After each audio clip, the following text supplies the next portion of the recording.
اب آپ اندازہ لگا لیجئے، کیا اس کائنات کے باس کو غصہ آئے گا؟ اللہ تعالیٰ مجھے اور آپ کو، ہم سب کو اپنے ہر قسم کے غصے اور اپنے ہر قسم کے عذاب سے بچائے، آمین یا رب العالمین۔ قرآن حکیم ایسی مشکل کتاب نہیں ہے جسے صرف علماء کرام ہی سمجھ سکتے ہوں۔ قرآن حکیم آپ بھی سمجھ سکتے ہیں، قرآن حکیم میں بھی سمجھ سکتا ہوں، قرآن حکیم ہم پورے دوستوں میں بیٹھ کے سمجھ سکتے ہیں، ہم رشتہ داروں میں بیٹھ کے سمجھ سکتے ہیں، ہم گھر والوں میں بیٹھ کے سمجھ سکتے ہیں۔ ایسے بھی تو باتیں ہوتی ہیں نا بھائی، کسی نہ کسی ٹاپک پہ گھر والے بیٹھ جاتے ہیں مل کے، تو کیوں نہ قرآن مجید کو لے کے بیٹھے رشتہ داروں میں، دوستوں میں، سب جگہوں پہ۔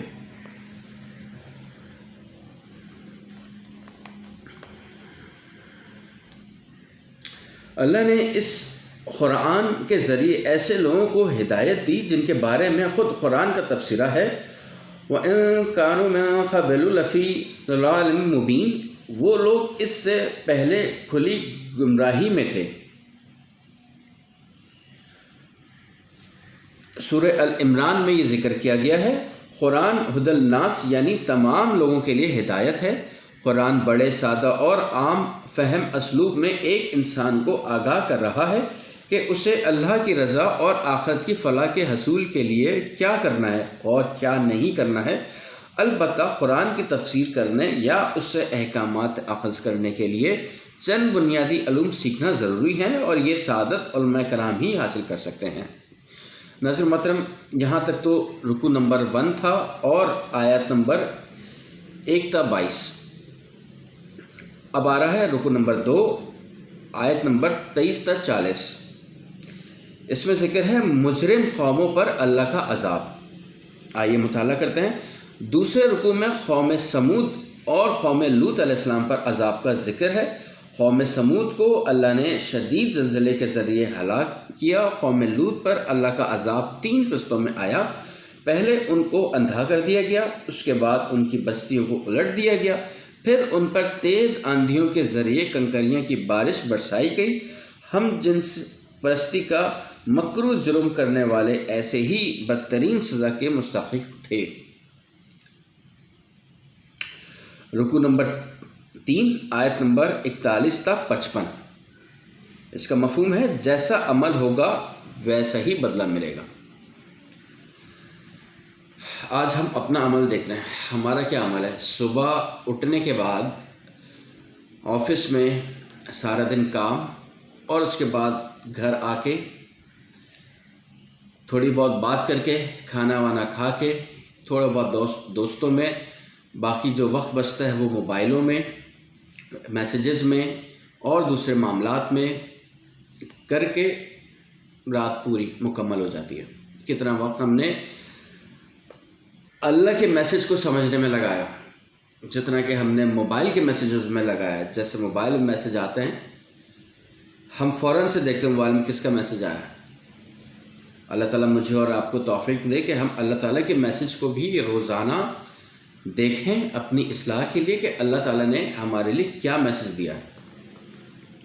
ناظرین محترم، ارشاد ہوا ہے کہ تیسرے رکوع میں آل فرعون پر عذاب کے ذکر کے بعد آگاہ کیا گیا کہ جو قوم اللہ کی نافرمانی کرے گی اپنے کیے کا وبال پا کر رہے گی۔ تو بھائی اس کو تو عذاب ملے گا، جو قوم اللہ کی نافرمانی کرے گی اس کو تو عذاب ملے گا۔